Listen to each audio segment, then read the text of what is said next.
So now a question. Can a person live with half a brain? Please stop the lecture right now and check out the video about a young girl who, due to very severe seizures, had to undergo a procedure that removed half of her brain.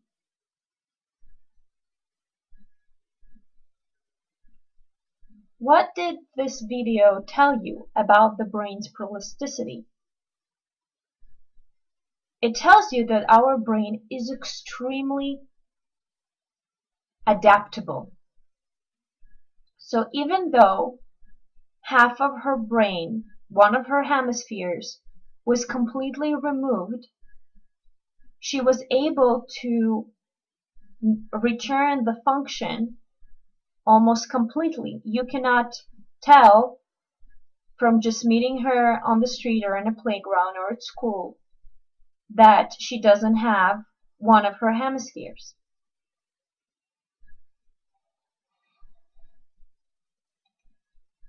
Let's talk about gender differences. Men and women's brain may well be specialized in different ways to arrive at the same capabilities.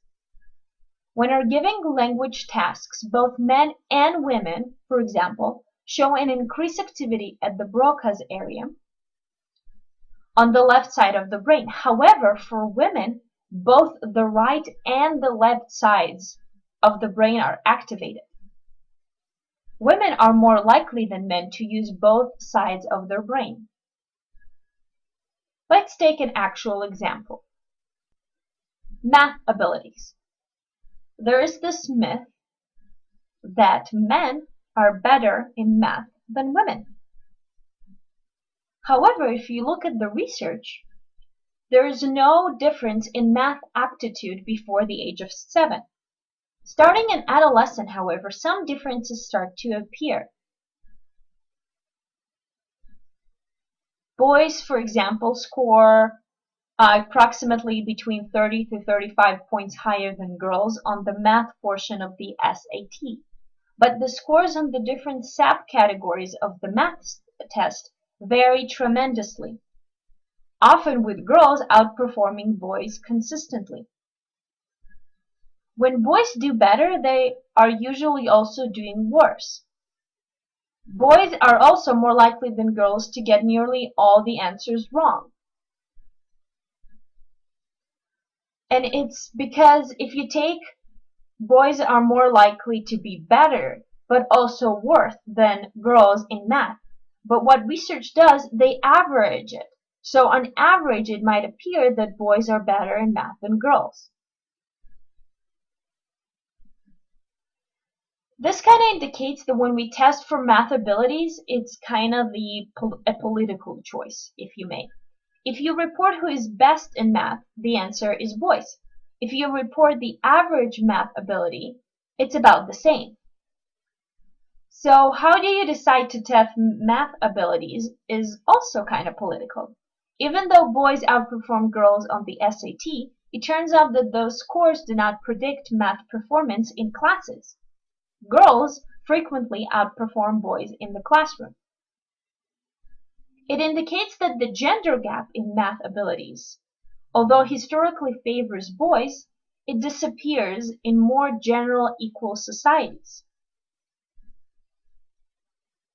So it might be as simple as the fact that boys and girls internalize the idea that they will be bad or good in math because of things like thinking that math class are difficult.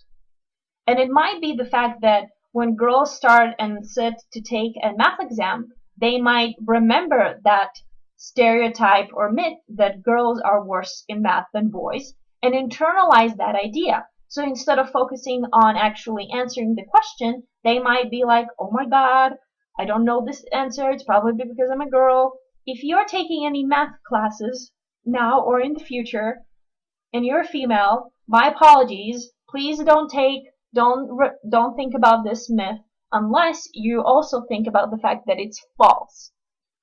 Men and women have equal skills in math. I hope that's the bottom line you take from this.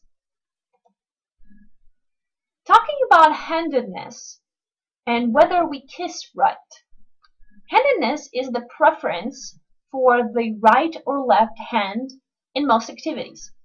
The ability of your dominant hand to be better is just an expression of a superior motor control of one side of your brain.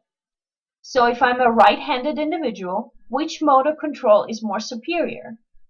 The one in the left hemisphere or right hemisphere?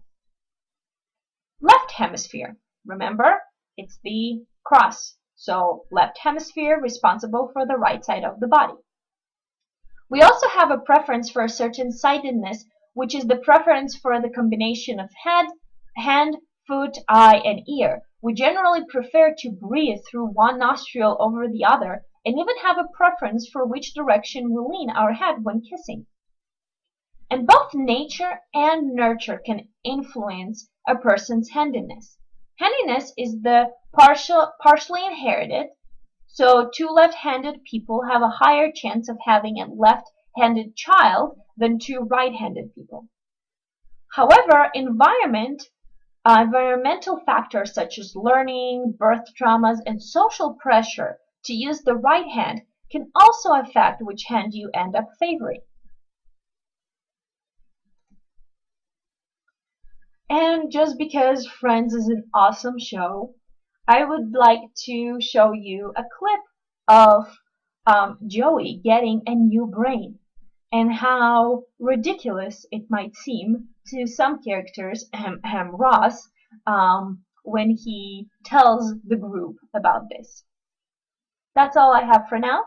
Please be sure to take the quiz and post your answers for the discussion, as well as 2 comments to your classmates' answers.